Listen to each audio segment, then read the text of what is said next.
All right. So I think we are now good to go. This thing is streaming, so we might as well just kick it off early and welcome everybody to today's Art Business Workshop. Normally, we don't have our special guest, which is Nick Friend, our CEO of Art Storefronts and founder. So what we normally do is go and thrown out the window a little bit, and we figured we'd give you like a little bit more intimate look at some day-to-day operations, talk about some current events, do some screen shares like we normally do, and then get into the Q&A after the fact. So a couple of different things, and thank you, Edward, for being the first one to turn your camera on. You're brave. I like it. I like it, Edward. Nice job, Edward. Yeah, yeah, and you look like you're rocking a comfy chair there, so I enjoy that too. Welcome, Paul. Welcome, Patricia. Welcome, Don. Don, you're driving. Hey, you're driving. Eyes on the road, Don. Okay, you're parked. You're parked. You're parked. Very, very good. Okay, so I want to say a couple of things first, which is we are going to be talking about a bunch of things. I'm going to be referencing, Nick's going to be referencing videos, PDFs, websites, screenshots, all sorts of things. And it looks like your audio is a little loud on Zoom, Nick, they're telling me. So we'll see how that goes. You might need to try to adjust your mic levels down. Anyway, so the point is, we're gonna rattle through this thing. We're gonna have some presentation. We're gonna talk about some things. We're gonna talk about a bunch of links. Some of those are gonna go into the chat, which you can kind of see at the bottom of your Zoom. But don't feel like you need to like click on everyone or look at everyone, because what happens when this whole thing ends is after it's over, I'm gonna email you. An email will come from me. It'll be like show recap, and it'll be a web page. It'll be the replay of the video should you want to watch it again, and then all of the links will just sort of be below it. And you can go that way. Also, and again, I'm gonna have to see what I can do about your audio here. This is the beauty of doing How is my audio now, guys? Is it still too loud? Yeah, just look in the chat and they'll tell you. Juan, just keep, as we adjust it, just keep messaging Nick directly so that he can kind of twist and tweak it. Okay, I just made an adjustment. Is that better, guys? But anyway, as I was saying, we're going to send you all the links afterwards in an email, so don't feel like you need to like record everything or write everything down or anything like that. Also, as we're rolling along, you might have questions. We usually do Q&A at the very end, and there's like a hand raising feature, and we'll get into that in due course. In the short term, if you have a question and you want to throw it into the chat, and thank you for that, Don. Your audio is good, Nick. Don't touch it again. If you've got a question, you're like, I just want it off my head, you can throw it in the chat, and we see all of those. And then when we do get to the Q&A, we'll answer it. So if you feel like, hey, I've got a question about something, then throw it in the chat. We'll get to it on the back end of things.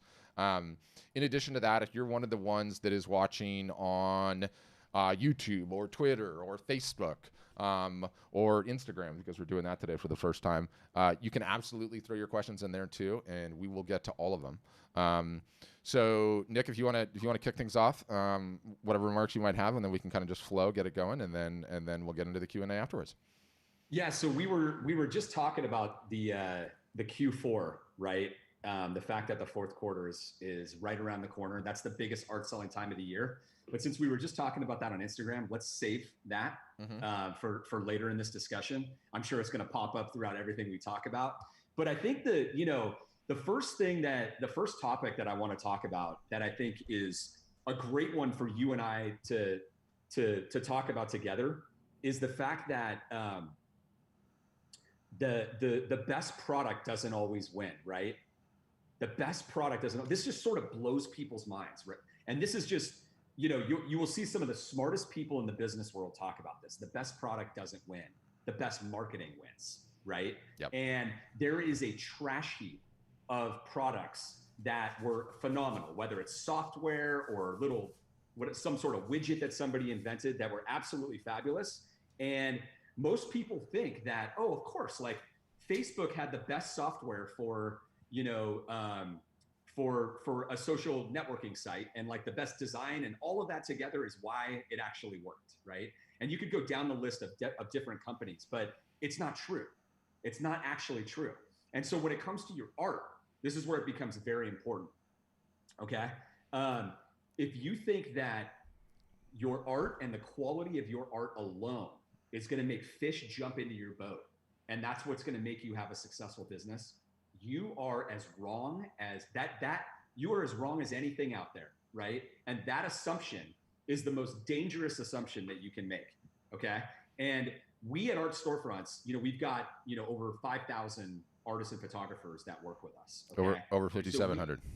There you go. Okay. So but there's a luxury that we have that no one else, gets to see. And it's when we bring on world-class photographers, okay, and painters. And when I say like world-class, I mean, these people are on like the covers of magazines that you guys probably, see, and are sponsored by the biggest names in the business.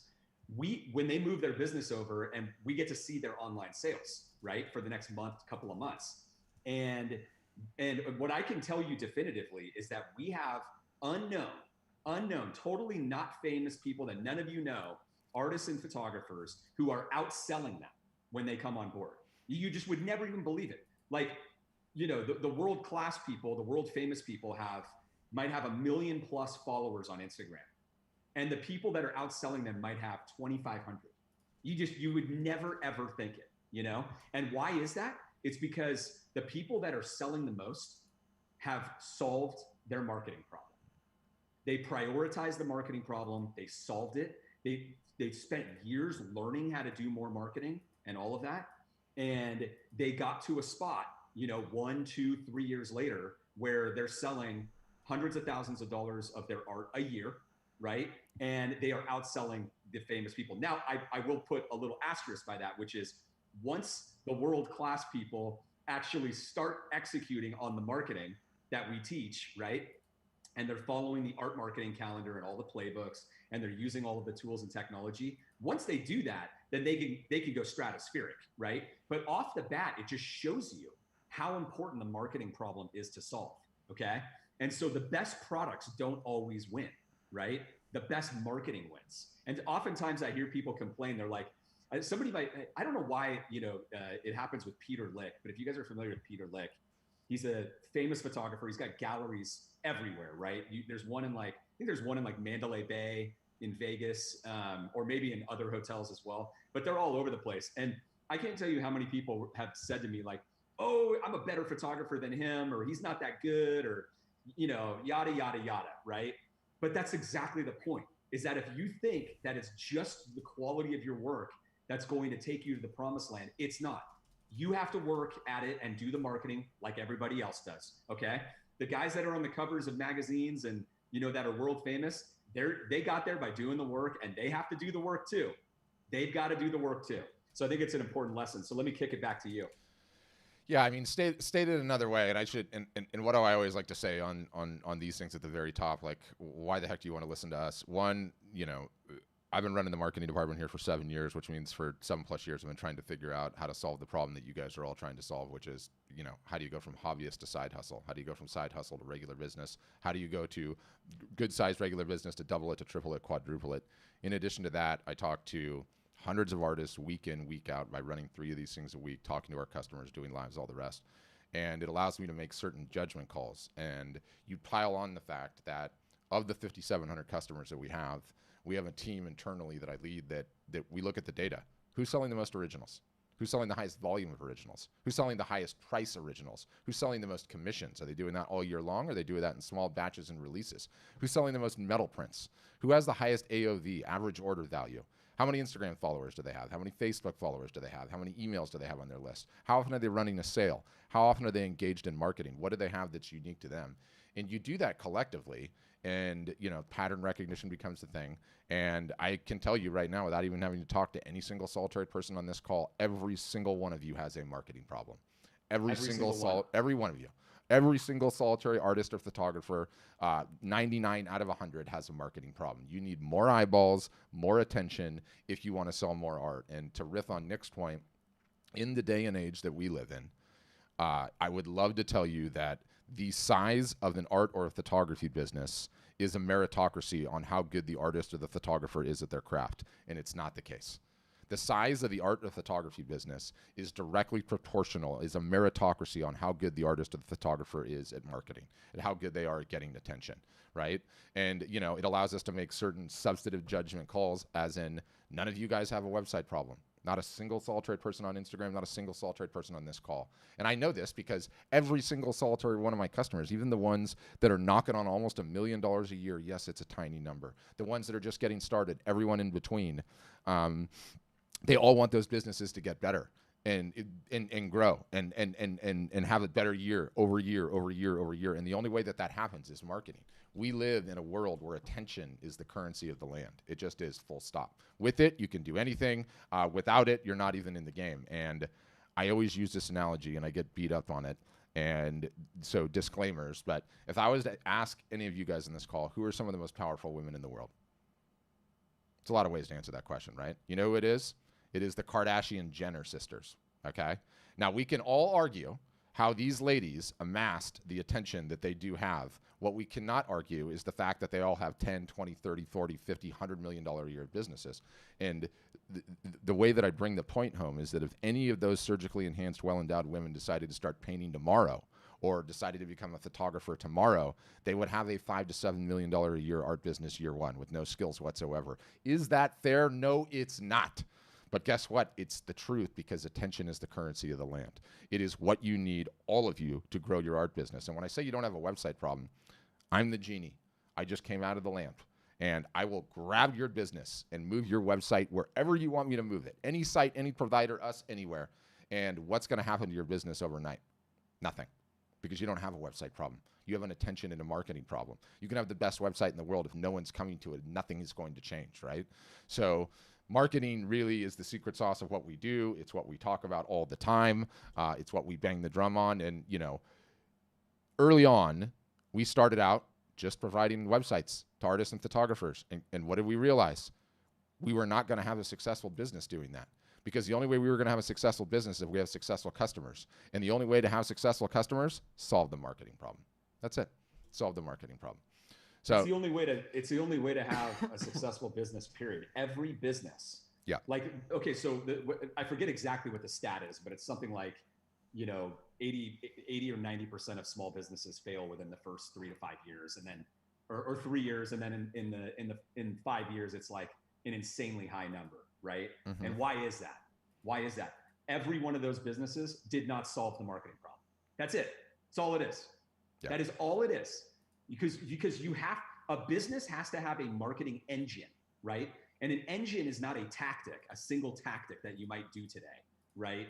It's an engine that where if you imagine the sales funnel, you guys, like this is a funnel, you got to put leads in the top. You have to have attention first, and attention will create leads. And a lead would be like somebody who signs up for your email list, okay? And then you have to romance the people, okay, to get them to move down the sales funnel. And then a small percentage will come out the bottom and buy something. That's how it works, right? So you have to create that engine for your business. Otherwise, all your website is just a glorified business card, right? And the website companies are extremely good. They are so good. Once I've told you this and you get it in your head and you start seeing their commercials or ads or whatever you might run into them. And by this, we're referring to, like, you know, just all the generic website platforms that are out there. It doesn't matter, like Shopify, Squarespace, Wix, GoDaddy, Weebly, WordPress, Weebly. Yeah. I mean, there's like 25 of them, right? And they've done a great job getting people to just get websites, but the website is not the problem. There's actually a stat that we often quote, which is, and you guys can Google these words exactly if you want to later, but 99% of all Shopify stores fail. 99% of all Shopify stores fail. You can literally Google that, okay? And why is that? It's not a knock on, it doesn't mean Shopify has like a bad software or something like that, right? Because you could substitute Shopify for Wix, Squarespace, GoDaddy, you know, any of these different platforms. And the reason is because a website is not your problem, right? And and anybody who tells you that it is wrong, okay? If you're spending your time all day long just tweaking your website around, you're working on the wrong thing, okay? Marketing is the problem, and you have to solve that. And so that's the most important thing. Now, once you have solved the marketing problem and you have enough traffic coming in, then having all of the bells and whistles and the important features of an art selling website become very important, okay? Because you're dealing with percentages here. What does a proper art gallery website get you, like an Art Storefronts website, right? We've got all the bells and whistles and features and functionality. And there's a reason why we have those. It's because of conversion rate. Okay, a conversion rate is the percentage of people who buy, or the number of people who buy divided by the number of people who come to your site. Okay, it's a percentage. That's called a conversion rate. And so if you're giving your customers a better experience, right, for buying art in every way, and you're answering all the questions that might come up in their mind, which is called friction, okay, when they're buying, that's what stops people from buying. You might think about yourself and the behavior you have when you're buying products online. Like, have you ever gone to a website and you sort of like add something to your cart, but there's something lingering there, or maybe you don't add it to your cart yet, and there's a lingering question that you can't get resolved. Like, if it's clothing, it might be like, is this going to fit me? Is this exactly the right color of tan that I'm looking for, or whatever it is? Well, with art happens to be a very high friction product. It's one of the highest friction out there. Okay. And so what that means is, like, what size am I going to get? Like, artists and photographers take for granted like 16 by 20, like, exactly like what that is. But the average consumer has no idea in their mind, like, is that like this, or is that like this, or 20 by 30, or any of the sizes that are out there. And then there's the media types, like canvas and metal. Like, go ask your friends who are non-artists and photographers, like, have you ever seen a metal print? Do you know what a fine art paper print is? Do you actually know what that is? Like, do you know what a gallery wrap is? Like, most of them have no idea what those words mean. Like, oh, it's like, when you'll find yourself explaining, like, oh, when you go to like a restaurant or like Starbucks and they have like those prints on the wall and it looks like they're like almost like a box rectangle type of thing. Oh yeah, I've seen those before. That's a gallery wrap, right? And so all of these different things, whether it's going to be framed or unframed, people completely miss the point on a framing tool. Framing tool is so important because it's the customer's desired outcome that matters. Whether they buy a frame from you or not, having them be able to visualize their end desired result. And it might just be like, we know that we're going to get a black frame, like a simple black frame. And so they can see your art with a black frame on it, and they can project it on their wall with augmented reality really quick. Or they might just use the wall visualization feature type of thing where they can change the paint color, and it's got the best selling paint colors from Benjamin Moore and Sherman-Williams and different room settings for them to like actually see it. But they get to see the desired outcome right there, right? And so the purpose of all of these different things, and there's many, many more of those features, is to remove the friction and get them to be able to move forward and buy on the spot, which will boost your conversion rate, right? So all of these things matter a lot. The more traffic that you get, so as you're doing marketing, right? If you don't have these features, you're going to be leaving sales on the table and they go to waste. But as you do more, you're going to earn more money from your efforts, and that's where it becomes important. But if you don't have enough traffic or anything already, all you need to do is focus on the marketing problem. You do not need to focus on anything else, okay? And in fact, you could practically, Pat, you and I have talked about this before, but like, if your marketing is good enough, now you would not want to do this long term, but if your marketing is good enough, you could like join with us, get your marketing going, and literally your website could be like an email form, and that's all it is. Like, if you want to buy from me, fill out this form and I'll call you and we'll do the transaction. People will be banging down your door to get the art if it's good enough, and they will fill out that form. You don't even need a checkout practically. Now it will become a disaster for you, okay? Like the admin and the workload. So you obviously don't want to do that, but it gets my point across to where, like, when your marketing is good enough, people will be coming to you to buy, and they will bust through, in any way that they can. So. And to pile on that a little bit, so, okay, we've talked a little bit about the marketing problem, and we kind of skipped ahead a little bit to some website features and the concept. All of that was really the marketing problem. But the marketing problem is the first. It's the foremost. It's the number one thing that you guys all got to solve. One step above that is you need to understand the business model, okay? And you need to be building a collector list. And these two things are so fundamentally important. If you get these wrong, I don't know how you make it as a successful artist or photographer at all. I really don't. It's like going into a fight with both your arms tied behind your back. One, you have to sell direct, by which I mean there can be no one in between you and the end consumer. You have to sell direct such that you retain information on your customers such that you can market to them in perpetuity, okay? And This is what is so wrong about the exploitative gallery models, whether they are retail and local or offline. Why do you think none of them give you information on who purchased your art? Because it's the single solitary most valuable thing to an artist or photographer. And By far. when you start, By far. when you start selling direct, when you maintain the information that you have on who purchases your art, you get to start building a collector list. Now, a collector list I originally stole from this guy's book, the concept of it. It's called Don't Be a Starving Artist. #1, great book. Totally think you guys should buy this. Why would you want to read it? Because it's by the #1 best-selling artist in the United States. Apparently, it's not even close, which is Weiland. He's the whale guy. He talks about in this book, there's a link in the chat. I'll send you the link later. He talks about in this book how he defines a collector, okay? And so he defines a collector as someone that sells or someone that buys in upwards of 8+ pieces from him over the course of their lifetime. So Weiland keeps creating, he keeps doing his marketing, he keeps emailing, doing all of his various different things. And these people just buy and buy and buy and buy. And some of them buy even more than 8.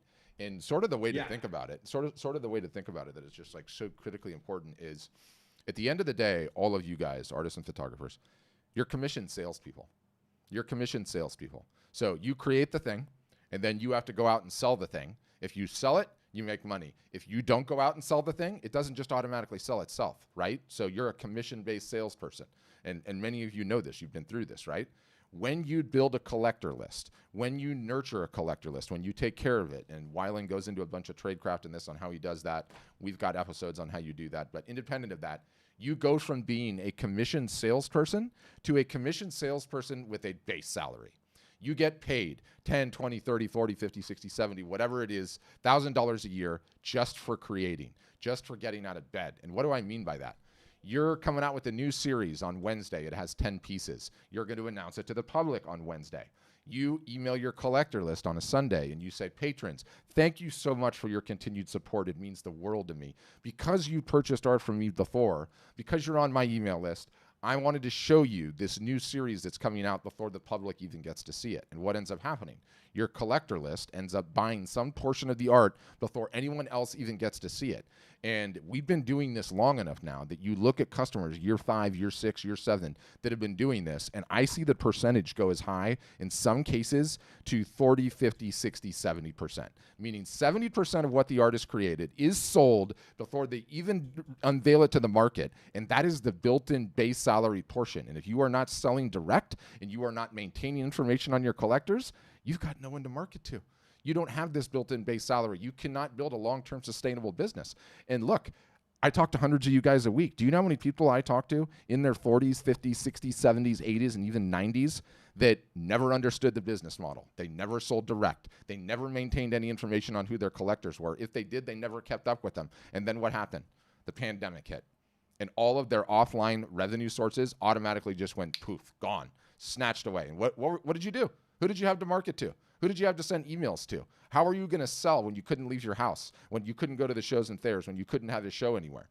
And that's the difference. And it is what differentiates successful artists and photographers from hobbyists. It's what differentiates successful artists and photographers from year-over-year growth in a business versus stagnation, versus not going anywhere. And it is critically important that you get those right. And Pat, there's a question in the chat that's a good one that from Cat's Art, and he asked, "How do you get a collector's list?" Yep. So it starts out, and this is sort of the tradecraft of it. It starts out with anybody that's on your email list. You sort of fake it until you make it. If you're working at a coffee shop and you put a tip jar up on the counter and there's no tips in it yet, what do? Put a couple of dollars in there first, okay, to get people understanding. So it starts out with your email list. And because you're on my email list, and I understand none of these people have purchased, because you're on my email list, you get first to look at my new pieces. And then you build the email list all year long, which is what we encourage everyone to do. And then you make a large number of sales in your first year, 10, 20, 30, 40, 50. Then you have 50 people on the list. And are they truly collectors yet? No, they're not. Not by Weiland's definition, but that doesn't matter. You have to start somewhere. The larger point is how you treat these people. You treat these people like they're staying at the Four Seasons. They get the Christmas card, okay? They get personalized emails from time to time. You like and comment on their social posts. There's a number of things that you do to go out of your way to make sure you are top of mind with these people that are the most important people that you will ever have. And then, when you stretch things out, and again, I always make this point because it's so important. I've talked to hundreds of you guys week in, week out. Been doing that for a long time now. What do I notice? Artists and photographers don't ever have a midlife crisis. You guys are creators. You always have been. You always will be. You don't decide at age 40 you're bored and you're going to go become a tax accountant, okay? You're going to be creating for the rest of your life. And so when you look at that, and I look and I see these people that are coming on the calls week in, week out, most of you have several decades left to get this right. Several decades in which you have the potential to be selling to your collector list, to be marketing consistently and build a solid business. So I know many of you didn't get this right, and it's not a fault, a condemnation of you. Most people didn't realize that the industry is changing. We believe that this industry is having its blockbuster Netflix moment. It's having its taxi cab Uber moment. The whole thing is getting turned up on side of its head. Artists and photographers don't need to leave their houses. They don't need to have exploitative gallery relationships. All they need to do is focus on their digital marketing, do it consistently over a number of years, build a collector list, and keep creating. And I make it sound simple. It's not simple. You have to work diligently on your marketing and consistently on your marketing, which 99 out of 100 artists never do. They never do. Never work consistently on their marketing. Yeah, and I'm going to answer the question that some of you might be thinking too. How do you get a collector's list? You don't buy one. There is no such thing as buying a list of high net worth individuals or any of that. Please just stop. Everyone, like if you've ever heard that, get it out of your head. Don't let anyone tell you that there is. It is a big lie, and it does not happen. The whole point, if you understand what Pat's talking about, and I realize from our vantage point, we understand it very deeply, right? But the whole point of a collector's list is that they're connected with you. It's you that they're connected with. Like what you create, the way you create it, the inspiration you have behind it, all of it plays in. Like I've said this before, and I think it's an important point, right? Like your art is there's two parts to your art, you guys. And when you understand this, it will make a huge difference in how much you sell, okay? There's the physical good, okay, which is the art, like the whether it's a print or it's your original, that is the physical good that you can touch and feel, and it's on the wall and you can see it, right? That's 50% of it. The other 50% is the experience, okay? It's the experience that individual has with your art or by having your art, okay? And what I mean by that is, let me give you an example. I have 4 originals, so I'm a collector of this one artist, okay? I've got 4 of his originals now, and is he the best person? So, and the paintings that he's made are actually of famous, inspirational, like historical figures, okay? And I find those really inspirational for me, so I want to have them around me, okay? Is he the best in the world at creating those portraits or whatever you want to call them, of these people? No, he's not, right? He's good, he's really good, but is he the best? Absolutely not. But the reason that I have him is because I love this guy. I love how he does it. I love what he's all about. I love why he does it, and so he has romanced me. This is romance marketing, right? And his audience, and he has turned me into a collector because I'm not only into his art, but I'm into, everything about it. And so when I have this stuff in my house and people come over for a cocktail party, or my wife and I have, friends over, whatever it is, I'm able to tell everyone, like, obviously people will notice, like, oh, wow, why do you have these, or who did these? It looks like the same artist obviously did these. And I get to go into the whole story about how I know this guy, we text each other, and this is what he's all about, and yada, yada, yada. And it's a really cool story.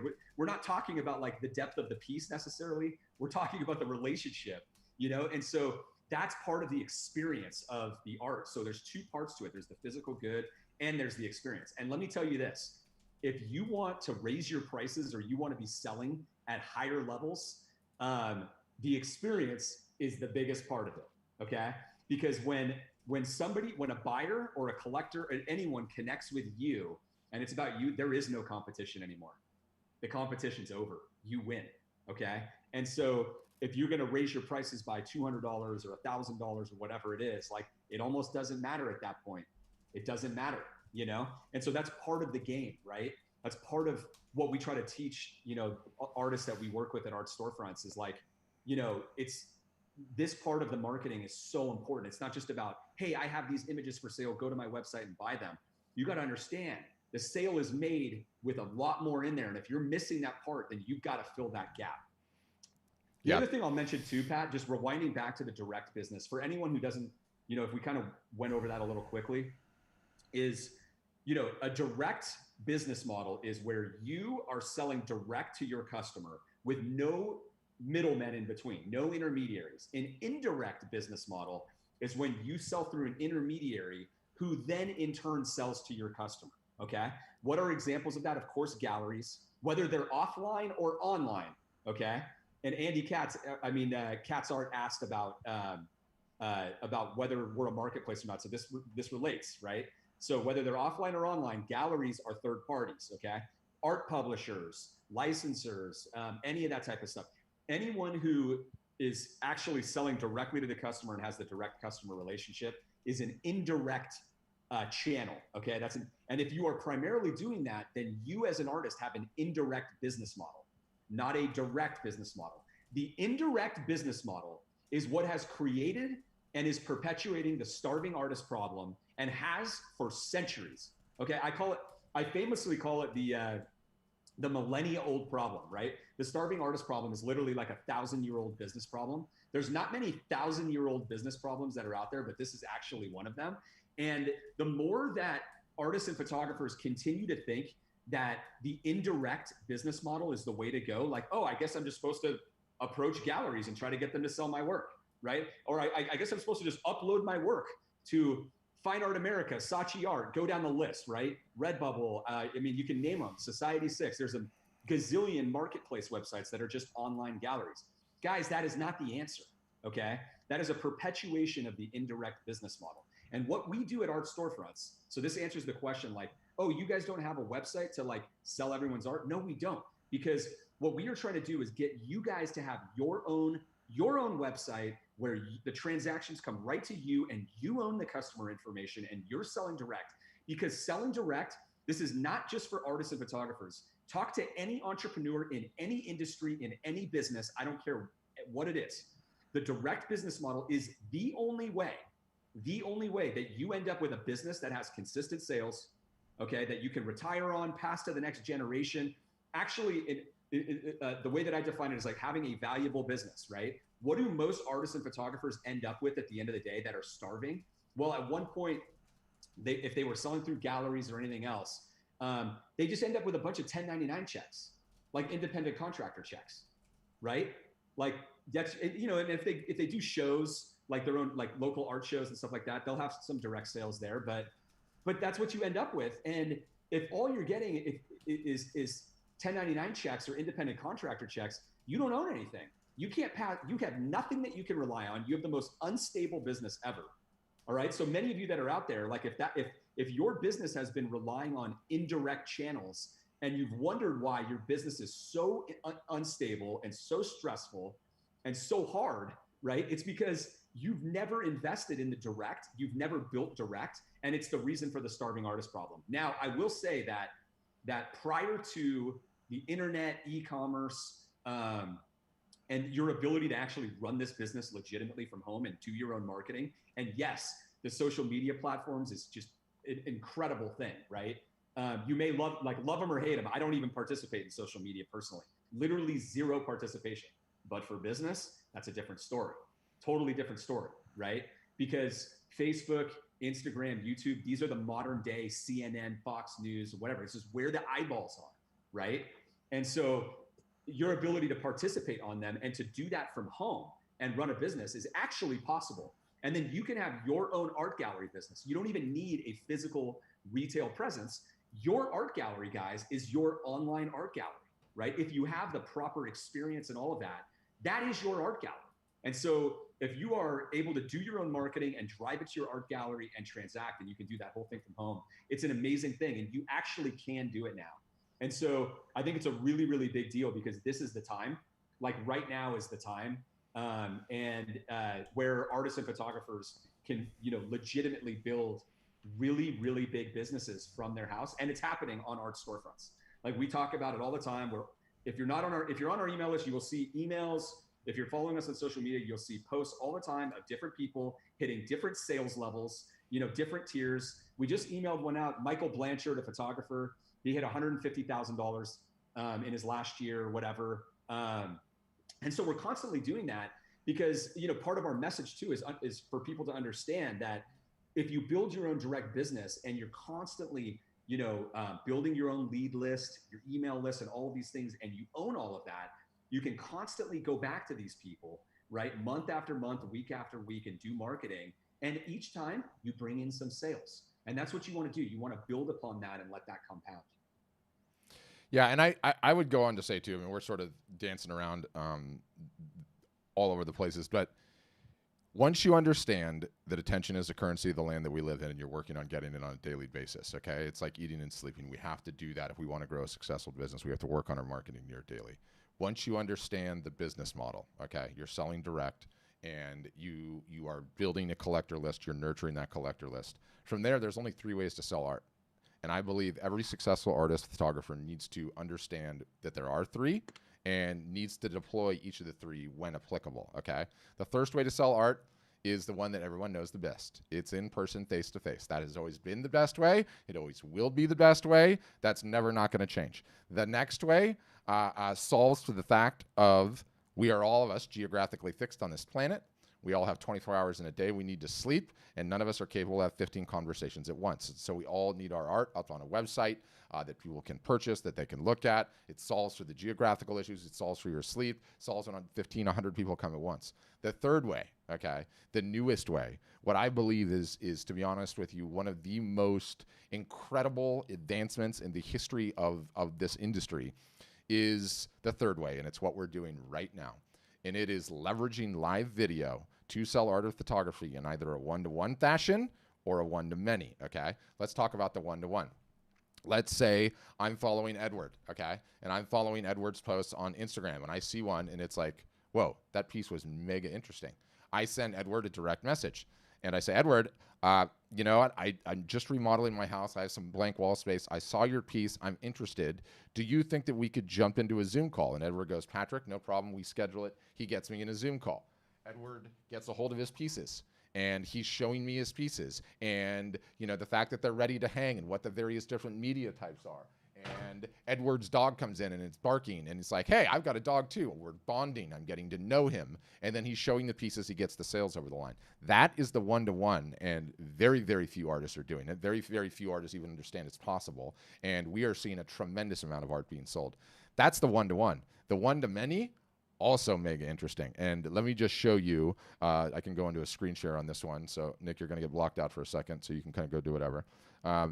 So why is it not working? Why is it not coming up? Give me a second here. There we go.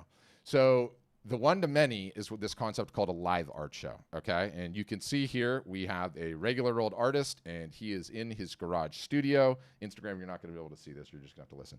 And he's in his garage studio, and he has some art in his hand, and this is live streaming to YouTube, to Facebook, to Instagram, and to his personalized Facebook page all at the same time. He's showing pieces. He's quoting prices. People are able to leave comments in real time, and they're able to purchase the art, okay? And this particular gentleman, in a 15-day period, and this was in the middle of the pandemic, ran 2 of these. He sold a little bit over 62 pieces for $30,000 Canadian. He did all of this directly from without even having to leave his house. And we saw those results, and this was way back in the middle of the pandemic, where we're like, oh my gosh, this is the most interesting thing I've seen in terms of an art marketing tactic pretty much ever. And so where do we go from there? We started running it with other customers. We had to see, okay, whether it was the fluke. Was it just this particular gentleman that got lucky, or can other people do it? So here's another customer. Her name's Meg. She's an artist from Kansas City. She was moving out of one physical studio into another. And so she decided to have, what did she call it? Meg's moving sale, okay? There were, in this particular sale, and she's a painter, so they're not finished pieces. They're color studies and sketches and smaller pieces and the like. They're not like the full big ones. In her case, there was 82 pieces in this show. And do you remember what I said about a collector list? The show was on a Wednesday. She emailed her collector list on a Sunday. 46% of the show sold before anyone even got to see the live art show.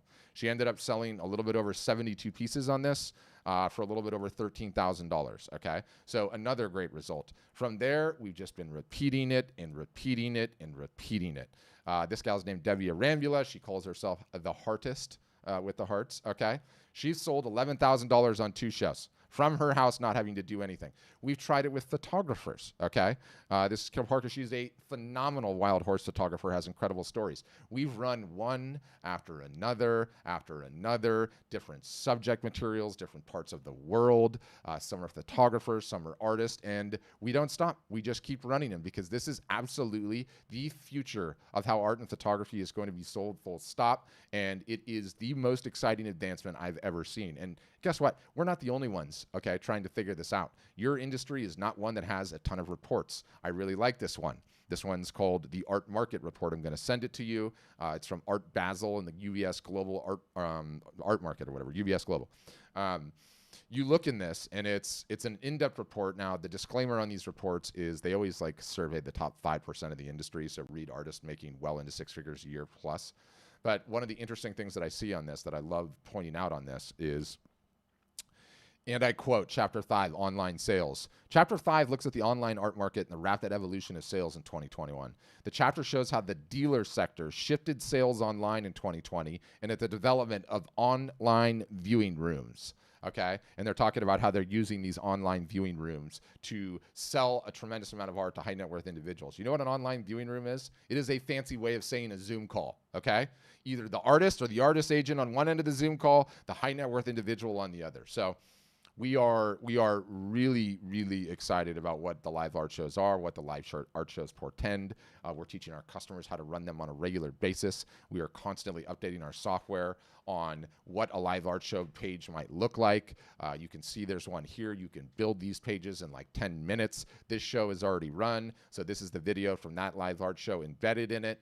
She's got some of the pieces down here which are still for sale. This page is so easy to create, I can't even begin to tell you. You drop a bucket of images in a little upload thing. The entire thing is populated. You title them, you name them, you put prices on them, and you have buy now buttons on them. There's instant checkout right here on the side. So they put in their information, boom, they've paid, they're done. They can use Google Pay or they can use Apple Pay and check out in 2 seconds, right?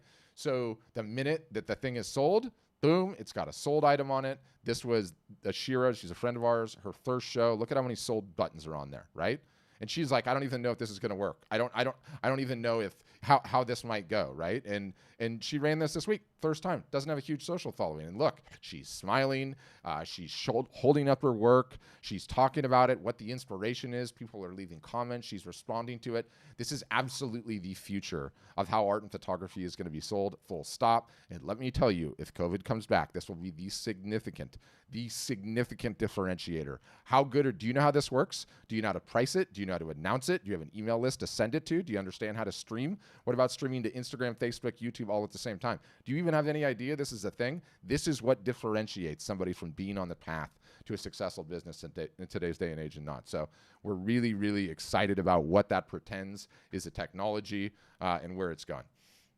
Yeah, and I think with what you're showing there, like there's a like the point that you made earlier, and I think that it's important not to take this line the wrong way, that the best way to sell art is in person, right? Mm-hmm. Because that doesn't mean, like, what Pat means by that is if you had the opportunity to sell every single customer one-on-one in person with the art right there, it would obviously be the most effective. 100%. Right? 100%. Like that goes with any business. Like if you could sell any, like, so what he's saying is like, of course, any product, like if you could be right there and you had the packaging right there and the whole thing and they could see it and you could talk to them face to face, that would always be the most effective.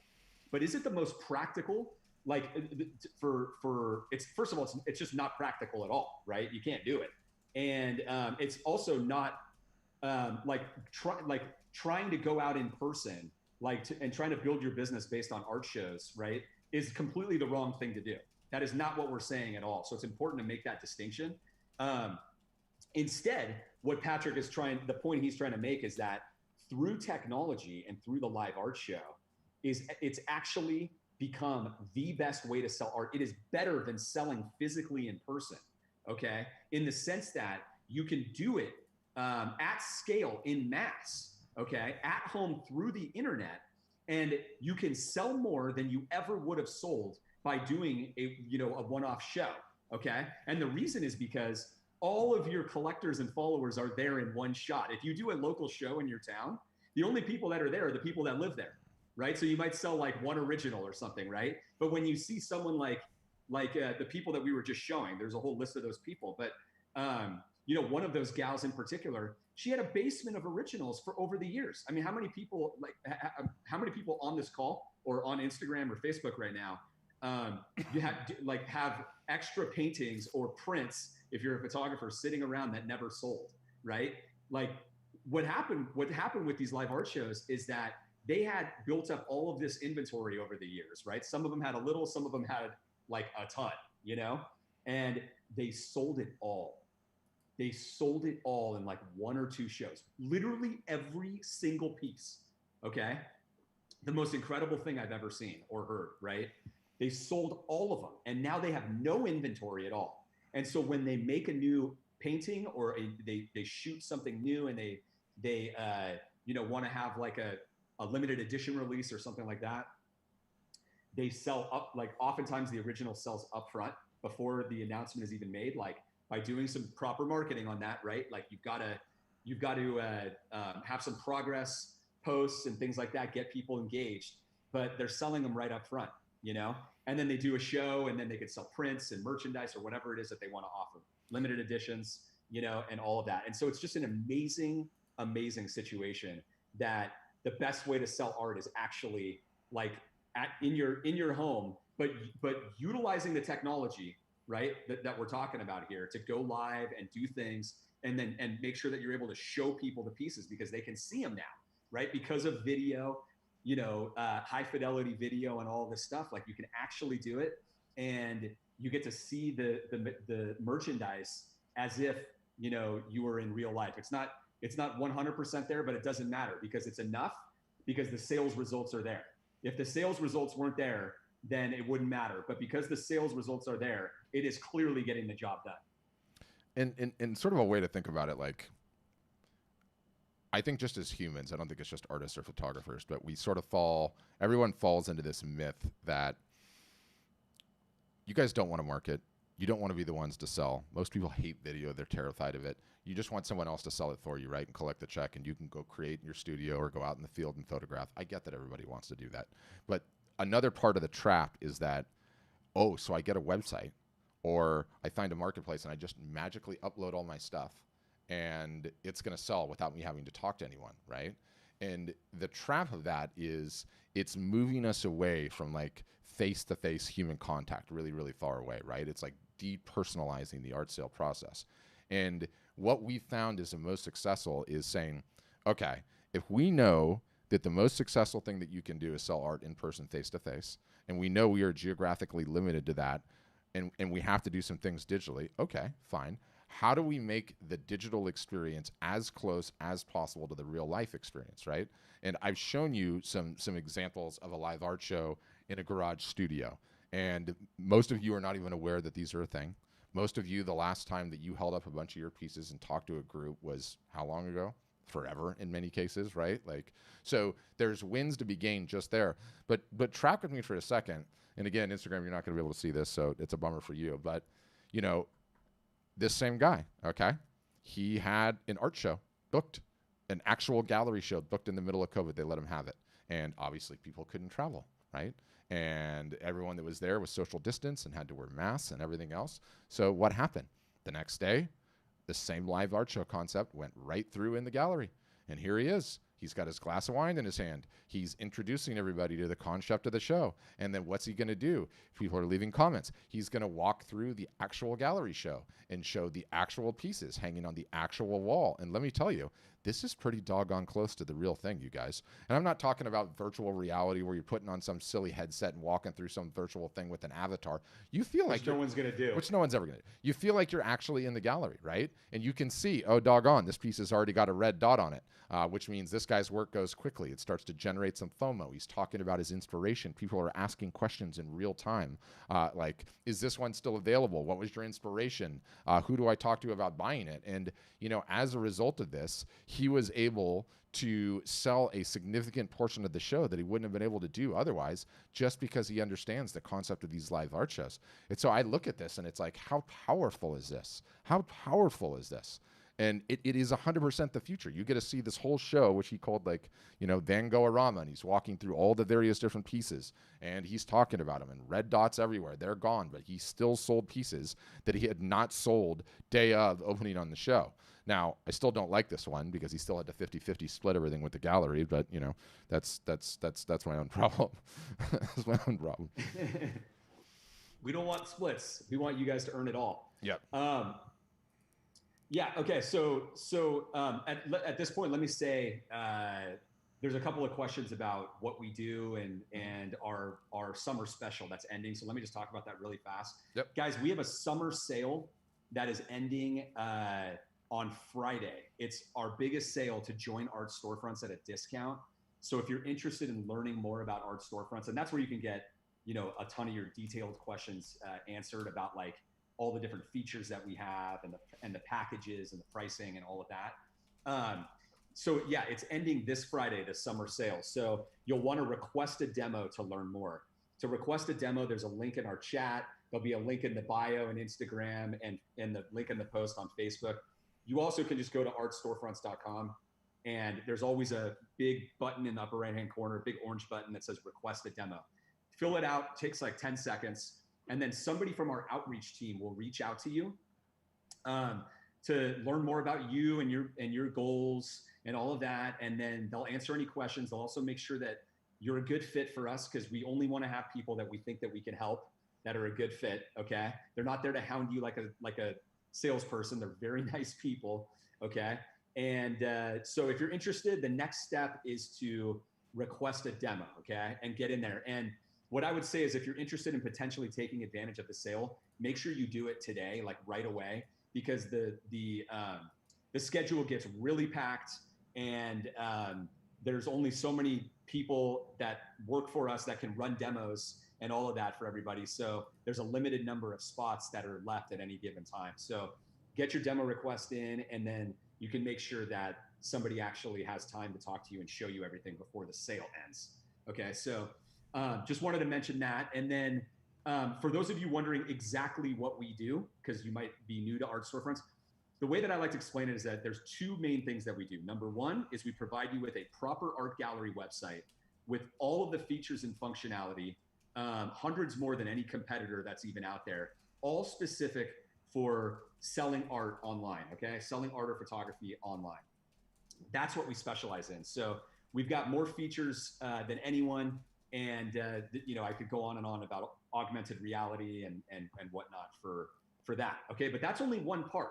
That's only one part. And we talked about earlier about how, like, you can have like the Ferrari website for selling art, but it doesn't matter. It's sitting in your driveway with no gas in the tank, and the gas is the marketing. Okay, and so you've got to solve the marketing problem. That comes to the second thing that we do, which is we provide ongoing marketing and business consulting. Okay, permanently for you when you join Art Storefronts, okay? And that includes a 365-day art marketing calendar telling you exactly what to do every day of the year in terms of marketing, okay? Literally every day of the year. And so when we tell you to post on social media, you know, something, or send out an email on this day, we actually provide you with templates, okay? Like actual like Photoshop templates and, you know, email templates that are pre-designed and are ready to go. And so all you do is fill in your information. We even have pre-written subject lines, okay? And all of this, you guys, is based on, this isn't just like, we're just like random marketers that just put this stuff together, okay? We've been doing this for 8 years with our entire customer base, okay? And we have been testing and testing and testing. And the subject lines that are on the emails now are the ones that work now, It's based on what's working now, not what worked 7 years ago. Okay. So every tactic and everything that we tell you that we are advising everybody to do is based on what's working now for artists and photographers on the platform. Okay. So it's really important. So yeah, so those are the two things. Okay. The proper art gallery website, and then the ongoing business and marketing consulting. Okay. We also, as part of the consulting, have workshops just like this every single week, 2 days a week. In fact, there's actually five. I think there's 5 days a week for different workshops on getting the website up and website optimizations and things like that. But specific marketing consulting is every Tuesday and Thursday for Art Storefronts members only. Okay, so they're very different from what they're doing right now. They are on Zoom, but the content of them is different because the discussion is all based around what you should be executing on right now, and the Q&A, where you guys can unmute, we unmute you and you can actually ask questions to our marketing team to help you get over the current problem that you have, whatever your roadblock is. Okay, we want you over that right now, immediately, so that you're on the right path and you're executing. Okay, and so as opposed to when you don't have any marketing consultants that you're working with, or you have no marketing department, you essentially don't know what to do and you get stuck and you don't know what the right answer is to the question, whether you should be doing Facebook ads this way or that way or the other way, or Instagram this or that or the other, right? So we're here to help you guys solve the marketing problem. Okay, so as far as our pricing is concerned, our pricing starts at on our lowest tier plan, it starts at $999 for a one-time fee. Okay, you only pay it once, you never pay again. That's a membership fee, $999, and then $44 a month. Okay, and then it goes up from there to our top plan, which is $2,800 one-time fee. You only pay it once, you never pay it again, and $59 a month. And for that, even on our lowest plan, the $999 and $44 a month, you get marketing consulting for life. For life. I just want to emphasize that, because marketing consulting, a good marketing consultant is probably going to be $200 an hour. And like you sneeze and they send you a bill for $1,000, right? But this is for life. And that's what we are doing here at Art Storefronts. We're creating a co-op or a collective here where everybody that joins pays a membership fee, but you get our entire marketing team, who's researching and providing all of the things that are working and putting them into nice step-by-step playbooks and materials so that everyone at Art Storefronts has an edge. Okay, you've got an advantage, you've got an edge, and that edge will be permanent because we're constantly staying ahead of what's out there and what's working from a marketing standpoint. And that's what we're here to do, right? Otherwise, what do you have? You don't have any of that.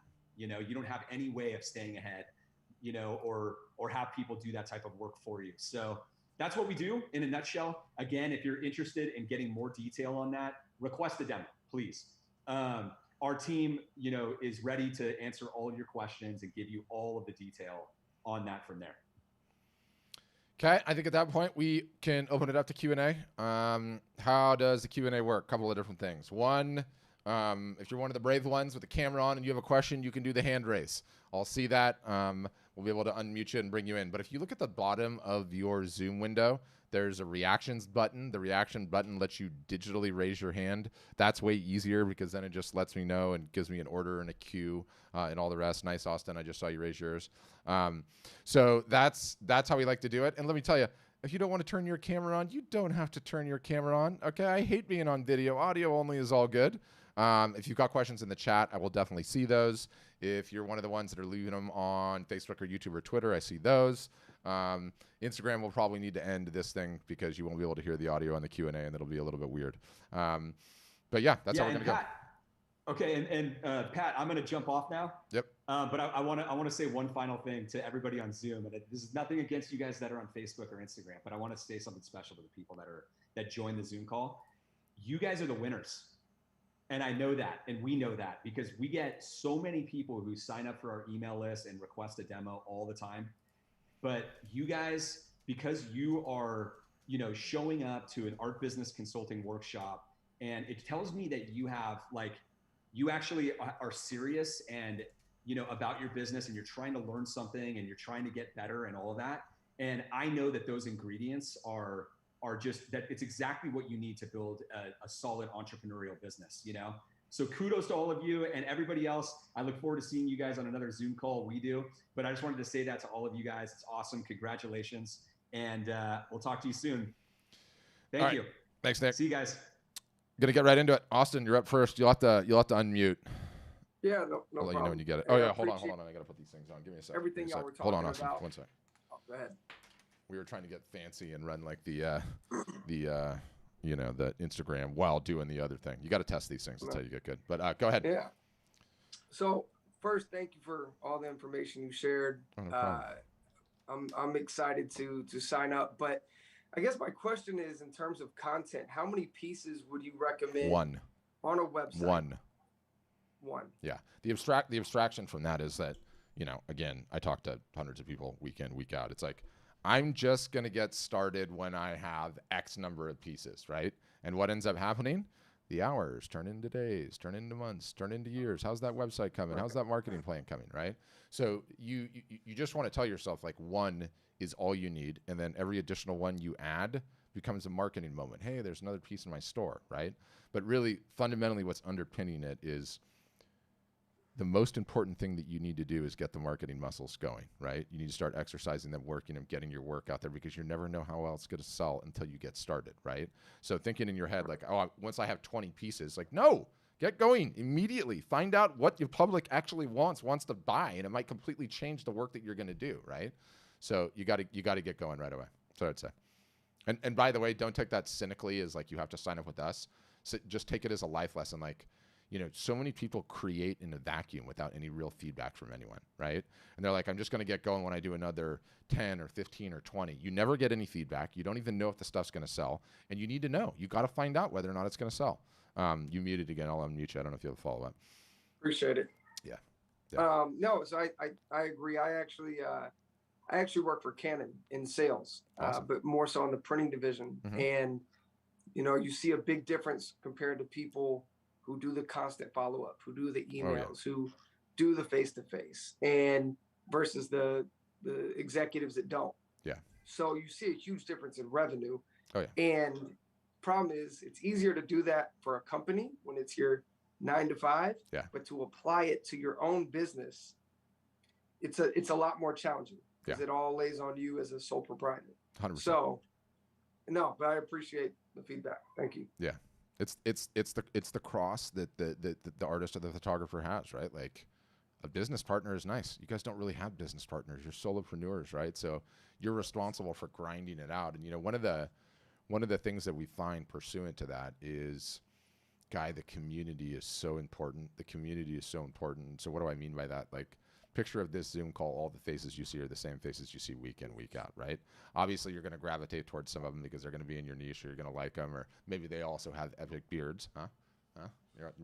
I always use that as a talking point. Beards, sure. Dogs, kids, for sure. Alcohol. Yeah. Anything. For sure. You have to.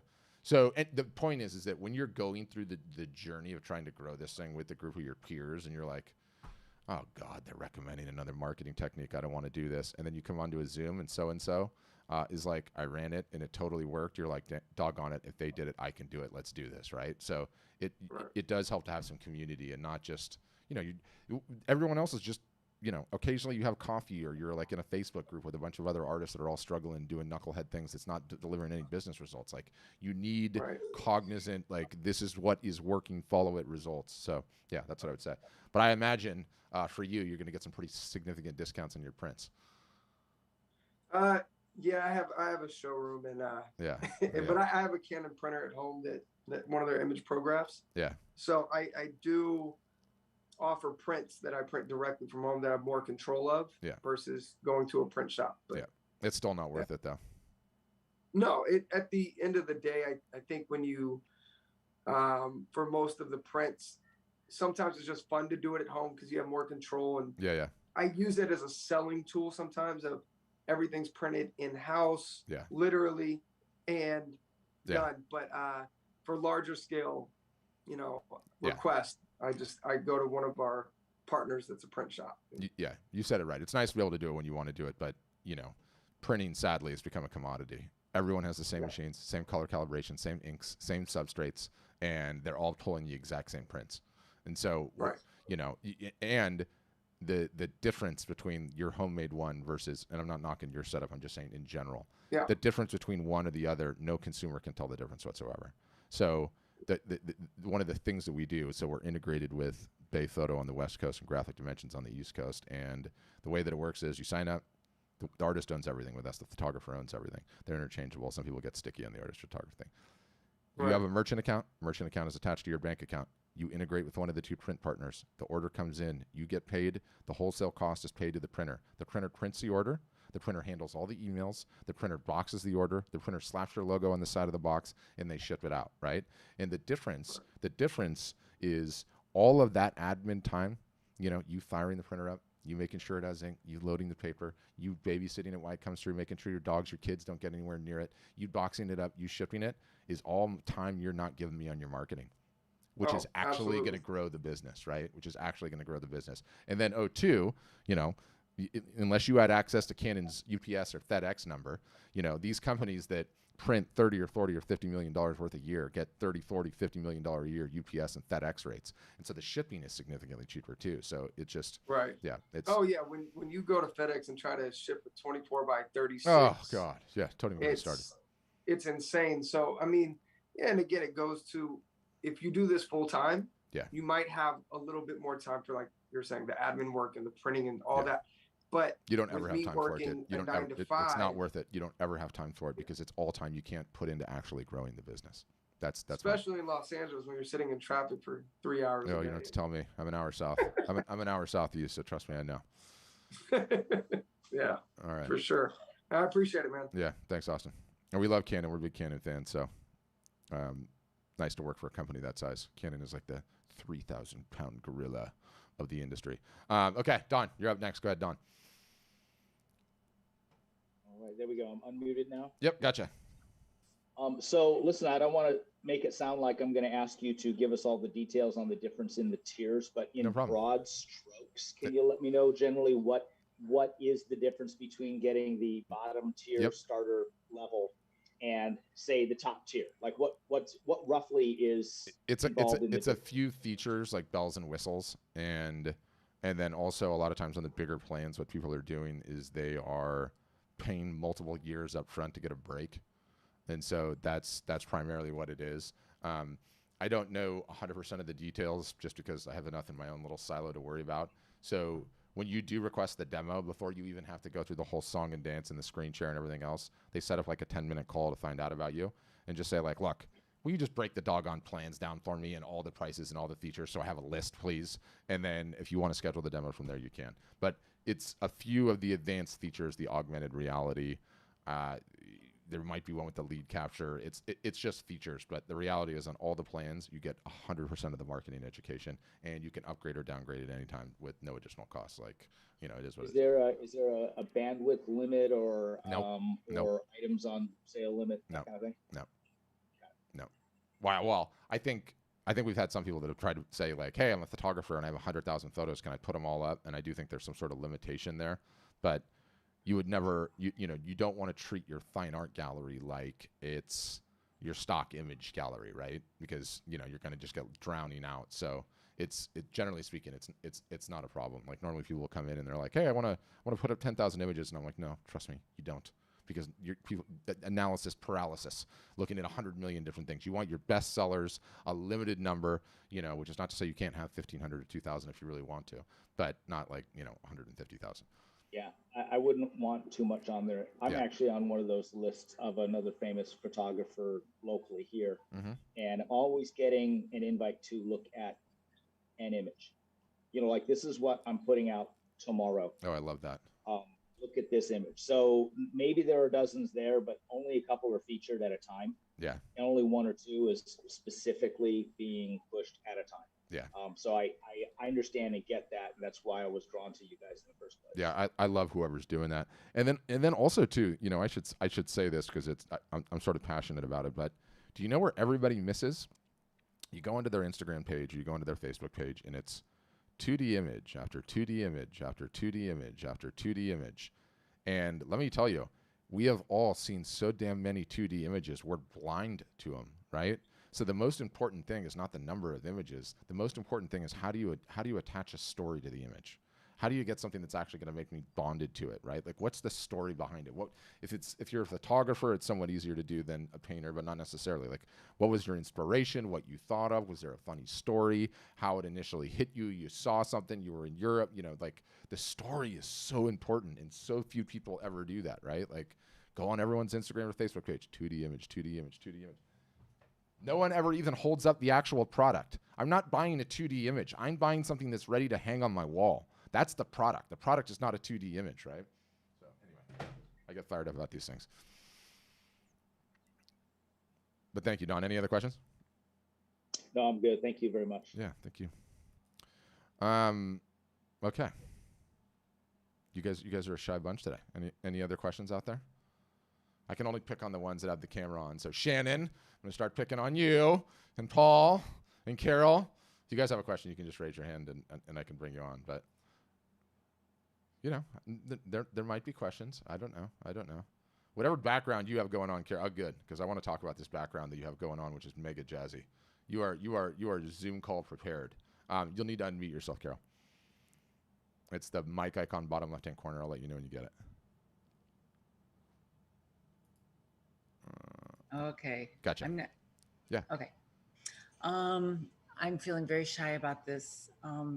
I would give my paintings away. I'm not a businesswoman. I have to learn how to be stronger that way. But I am a painting maniac. Okay. And I'm at home. This is my studio at my house. Well, that is an insanely cool studio in your house. I mean, that looks fun. like Thank you. You are so ready for the live art shows in there. I mean, even the lighting looks good.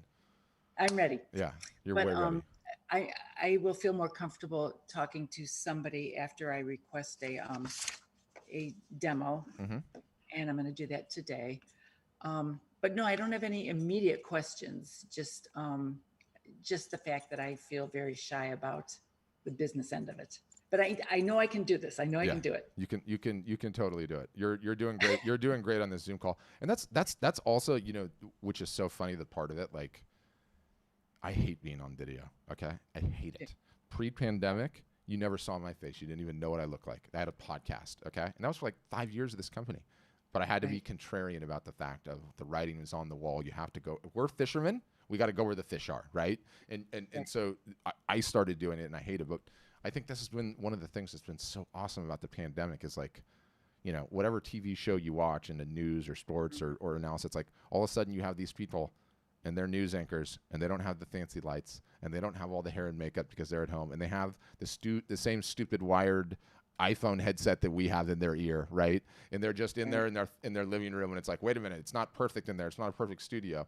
And first of all, I'm embarrassed. I mean, I would come over and run a live art show in there for free because it looks so cool. I mean, I don't know if that's... It is fun. It is fun, and I really want to use it and share it. I just want to share this space, and I want to make money. Yeah. So... Yeah.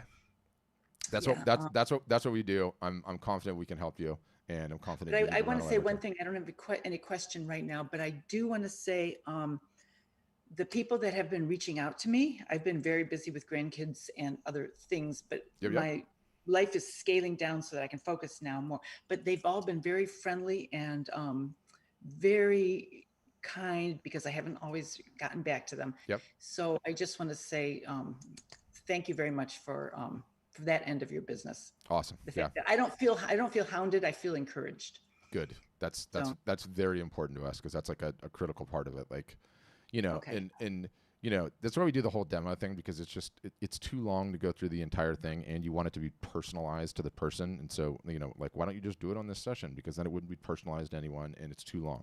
So we do that thing. But don't think that you can't go and get that and be like, cool, I've seen it. Don't call me. I'll call you. And they won't harass you. We're not like the high pressure. No, I know that. Yeah. And that's fine, because it's a good reminder. Yeah. For me to sit down. And I almost didn't turn you on today because I have a gal coming to buy something like any minute. Yeah. But I need to be quiet and let somebody else ask a question. Okay. Well, I've talked too much already. Well, no, but thank you. Yeah. Thanks for being brave. You're awesome. We'll be. Okay.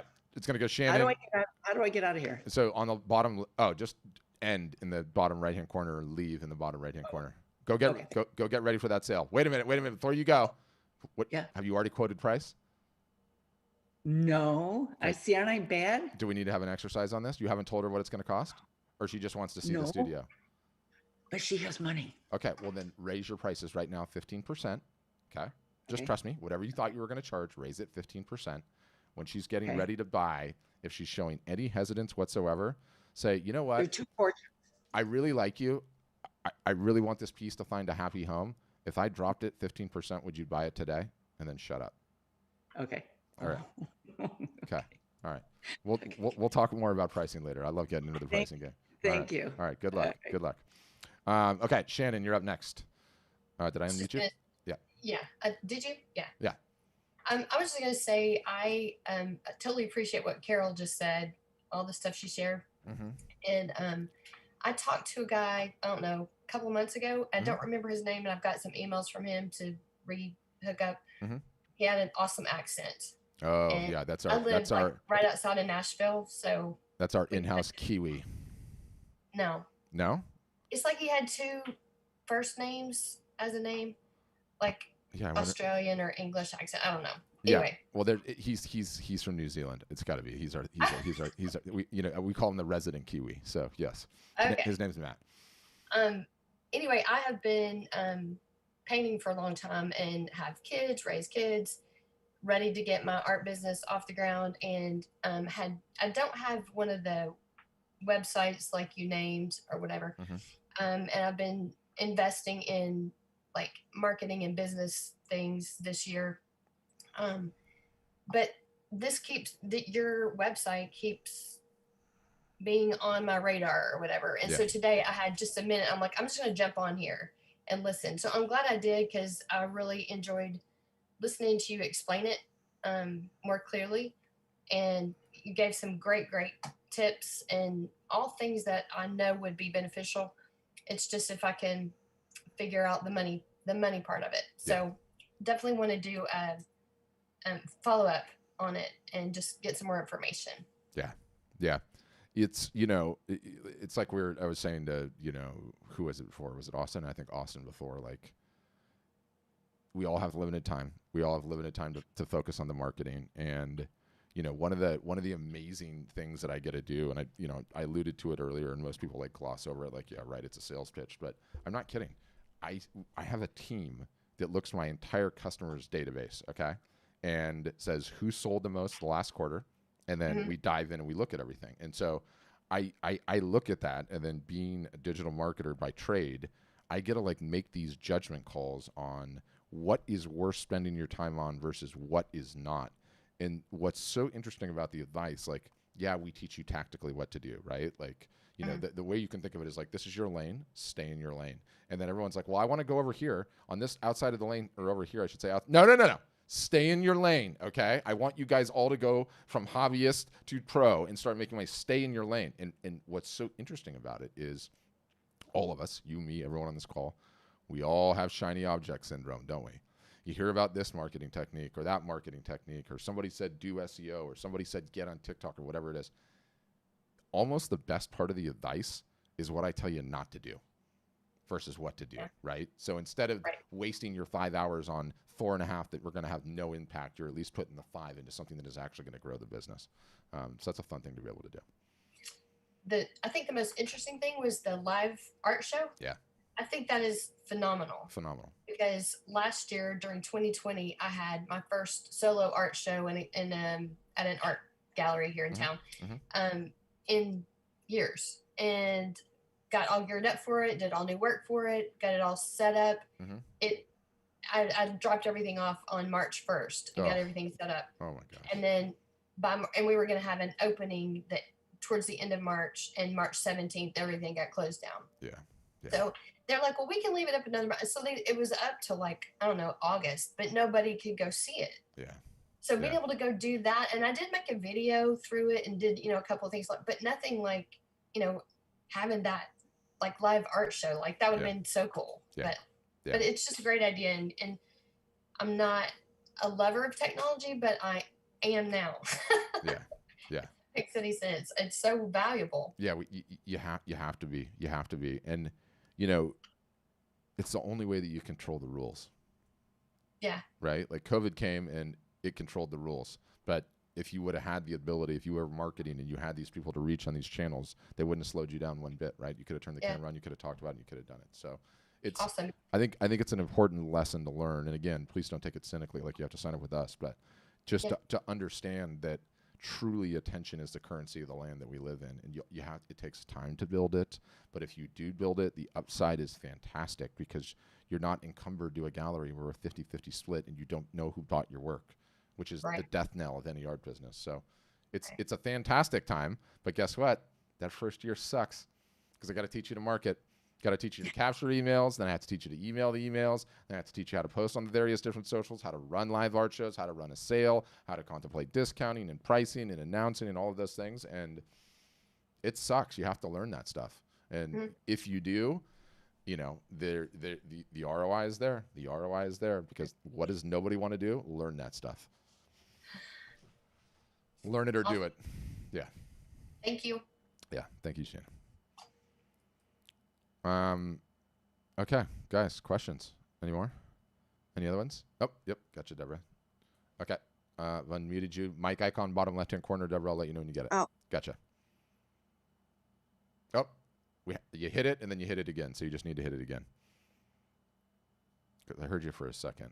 Sometimes you're on the phone, it's a little hard to do the button pushes or your iPad or whatever. I had you, so I know we'll get it. Yep, gotcha. Don't touch any. Gotcha. Oh, there, okay. Okay. My question is, do you build the website or do you teach us how to do it? So the websites are like highly templated, meaning there's not like a bunch of custom design going on. All you're really doing is putting a logo up, and we teach you about what to do with the logo. Maybe you have one, maybe you don't.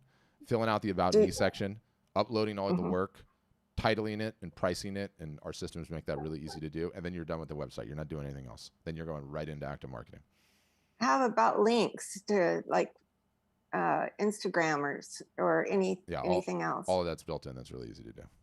Oh, it is. Yeah. Okay, that helps me a lot. Yeah. I really need help with the technology side of it. Yeah. We go above and beyond. Our support is like next level, and you know a lot of it's via Zoom sessions, and they'll just take care of it for you. It's pretty fantastic.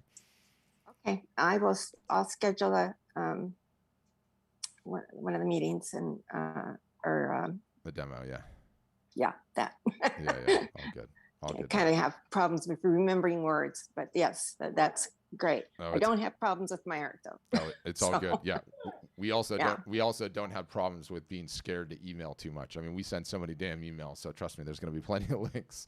There's links all over them. So you click any of those ones, you'll be good to go, Deborah. Yeah. All right. I appreciate it. Thank you. This has been wonderful. Awesome. Thanks. Appreciate that. Thank you. Okay, Reggie, you're up next. Go ahead, Reggie. Hey, how you doing, Pat? Good to see you again, man. How you been? Doing good. Enjoyed the CEO when he was on. Yeah. Hey, two things for you real quick. Please. I'm putting my launch date as 1 November. Okay. I've built my website. Mm-hmm. I've built my face page, and I've got about 1,000 members. Followers. Okay. Can you go through, like you said, your fourth quarter, and how do you, if I launch 1 November, what are the things I need to do now to get a big fourth quarter? So if you were going to run a marathon in the fourth quarter, what would you start doing now to get ready for the marathon? Yes, sir. You'd start doing shorter runs, right? To start training, right? Like, the 1K, the 2K, the 3K, the 4K run. So that's the exact same way to think about your marketing, right? Like, start posting a bunch, start attempting to capture emails on the website, start emailing the emails, giving them up to date, letting them know what's going to be happening. You can start teasing various different aspects of the gallery. You can start running print giveaways. You can start running live art shows. I mean, everything that we teach you to do. You just want to make as much noise as possible. Okay. I got a special request. I wanted to ask the CEO. Mm-hmm. What is your opinion? I want to go from website to an app. Can y'all do an app for me? No. We don't do an app. Apps are they're going by the wayside these days, meaning, it's hard to get somebody to go into the App Store, go into the Play Store, then download the thing, and then actually use it. And so, while apps are still a thing in our lives, they're a lot less frequent than they were. And we feel like it's a better experience if they can just open up a web browser because they already have it on their phone. They don't have to install anything. And then they can instantaneously go to your site and do all the same stuff. So we couldn't help you with an app, but you'd really have to, have your business really humming to worry about an app. That's what I would say. All right, thank you. Any suggestions? Y'all are hard on galleries. I'm doing a gallery. What's the best way to recruit artists? Because what I'll do for an artist is give him a web page or her a web page on my site and let them sell until they build their site. Oh, you're not going to have any problems recruiting artists. Let me tell you. I mean, all artists just want to be in a gallery. So if you want to be successful at that, then I recommend move a bunch of product. You move a bunch of product, the artist will be banging your door down. All right. Thank you, sir. Have a good weekend. Yeah. You too, Reggie. Thanks. All right. Any other questions, guys, before we wrap up? Call it a day. Can be about anything. Anything last minute that came to mind? Don's giving me the thumbs up. Paul, was that a hand raise? I can't tell Paul's saying. I can't hear you yet, Paul, because I got to unmute you. I'm unmuting you now. Mic icon bottom left. Yeah, I gotcha. Sorry, what do you do during a demo? Oh, so they walk you through all the bells and whistles of the software, show you how everything works, all the various different features, show you the inside of the whole marketing university, which essentially it is, show you the private Facebook group, the Zoom sessions, like everything. They walk you through the whole program. And then they can, you can ask questions. You can tailor it. Well, what about this? Or what about that? Or show me how that works. And they'll go through it. And it's just a Zoom one-on-one like this. So it's a little bit more intimate. Okay. Thank you. Yeah. Thank you, Paul. All right. Anyone else before we wrapped up? Could be anything about anything. You could either raise the hand, throw it in the chat, or any of the above. I realized I didn't hide myself, did it? That might have looked a little weird the whole time. Sorry if that was the case. Otherwise, good session, guys. Good questions today. Enjoyed it. Hope everyone has a wonderful rest of their week. In parting, I would say, regardless if you're going to sign up or not, you should definitely subscribe to the podcast. It's called the Art Marketing Podcast. You can find it anywhere there are podcasts, Spotify, Google Play, iTunes, Acast, any and all of them. It's totally free, represents a lot of our latest and greatest thinking on everything, and I think you probably find it really valuable. So that's what I would say. Other than that, guys, we'll leave it there. Thanks for hanging out, and thanks for a great session.